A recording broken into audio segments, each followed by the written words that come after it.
साथियों नमस्कार, मैं फिर से हाजिर हूँ आपके नए अपडेट के साथ। मैं transplant coordinator Ritendra Kumar Tiwari, dialysis nurse. मैं आपको ये बता रहा हूँ कि मेरे पीछे की तरफ जो दो मशीनें हैं, ये 5008 नई टेक्नोलॉजी के साथ है, ये 4008 ये भी नई टेक्नोलॉजी के साथ ही है।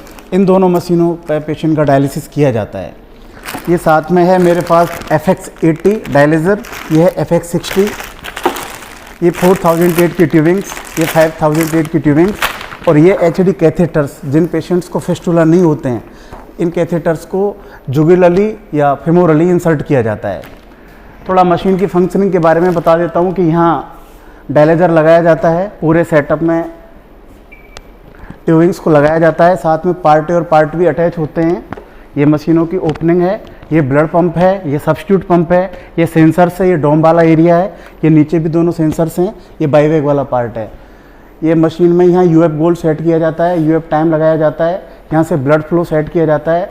अंदर ये डायलिसिस वाला पार्ट है जिसमें पार्ट भी है। हम सोडियम को कम ज़्यादा भी कर सकते हैं, बाइकार्ब को कम ज़्यादा कर सकते हैं, फ्लो सेट कर सकते हैं। ये कंडक्टिविटी वाला ऑप्शन है। ये एक नर्सिंग की नॉलेज है साथियों। जो मुख्य पर्पज़ है वो पेशेंट के लिए क्या इनका यूज हो सकता है। तो FX60 डायलिज़र का जो यूज किया जाता है वो बॉडी सरफेस एरिया के अकॉर्डिंग पेशेंट का, यदि किसी पेशेंट का 60 kg वेट है और उसका बॉडी सरफेस एरिया 1.4 है, तो ऐसी कंडीशन में पेशेंट को FX60 डायलिज़र का यूज किया जाएगा। हमारे यहाँ पे इस कंपनी का, फर्जीनियस कंपनी का डायलिज़र यूज किया जाता है। साथ में ये ट्यूबिंग चलती है। पेशेंट के क्लियरेंस को बहुत महत्वपूर्ण किया जाता है। कॉम्प्लिकेशंस को चेक किया जाता है कि क्या क्या कॉम्प्लिकेशन है। सबसे पहले पेशेंट आएगा, उसका प्री वेट चेक किया जाएगा, प्री वाइटल्स चेक होंगे, UF देखा जाएगा कि प्री वेट और पोस्ट वेट में कितना अंतर था। पेशेंट को SR को दिखाया जाएगा और उसके अकॉर्डिंग जो उसका स्लॉट है और जो डे है, पेशेंट को कनेक्ट किया जाएगा। इस मशीन के हम KTIV सेट करते हैं, सोडियम कितना रखना है, पोटेशियम कितना रखना है, बाइकार्ब कितना रखना है। मुख्य पर्पज़ यही है कि ज़्यादा से ज़्यादा इलेक्ट्रोलाइट्स का क्लियरेंस हो और पेशेंट को अच्छा बेनिफिट हो।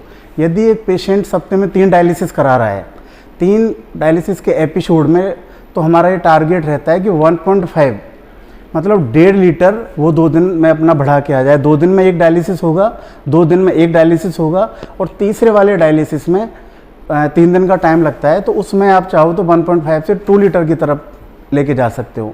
बाकी हमारे जो ऑन ड्यूटी SR और GR पेशेंट की ड्यूरिंग डायलिसिस और प्री और पोस्ट डायलिसिस मॉनिटरिंग करते हैं, पेडल एडिमा चेक करते हैं, पेशेंट की कंडीशन देखते हैं। कोई भी कॉम्प्लिकेशन होता है उसको पूरी तरीके से संभाला जाता है। साथ में हमारे साथ टेक्नीशियंस की टीम होती है, नर्सिंग की टीम्स होती है। पेशेंट को जो भी कॉम्प्लिकेशंस होते हैं उनको हैंडल किया जाता है और अच्छा से अच्छा डायलिसिस, इसके बाद जब अच्छे से डायलिसिस हो रहा है तो ट्रांसप्लांट किया जाता है। ट्रांसप्लांट। Thank you. वीडियोस देखते रहिए और इन चीज़ों को समझिए। Thank you.